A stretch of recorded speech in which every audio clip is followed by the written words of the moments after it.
you can see that this is looking a little different than what I had previously.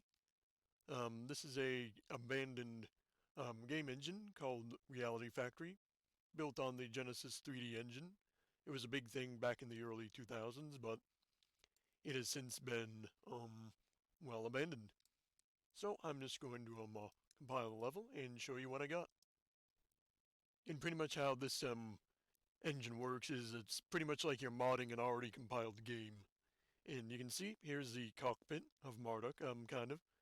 It's not particularly textured at the moment, but you can see we've got the screen and the various PVC bits, and there's no moving parts yet inside the cockpit.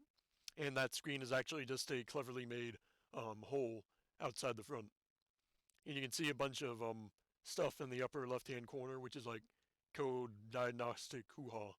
But to go forward, you press space, and to turn, you press A and D, and it actually sets it to a turn radius, so you don't have to keep holding it down to turn. You can set the steering to just like MARDUK and have it go. And you can also go backwards by holding down S and then pressing space. Just ignore that little bouncing thing off in the distance. That's the default player. And I'm scripting a whole bunch of custom stuff here. And you can also look around the cockpit entirely. There's no body to the pilot yet, but you can see you can drive around. And you can also independently rotate the quote-unquote head, but you still drive in the way you were originally going.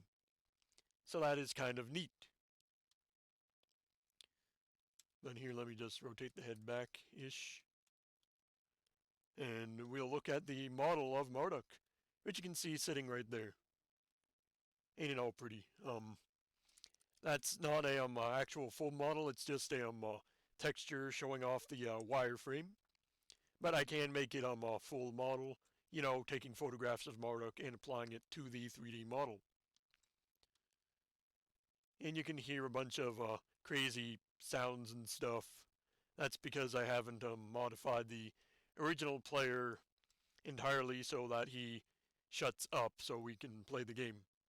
But I figured this is a bit of a better graphic sort of thing than the original Game Maker stuff, and plus, I actually know how to use this and can compile the game to share a lot easier than with Game Maker 8, which has that annoying sort of splashy screen.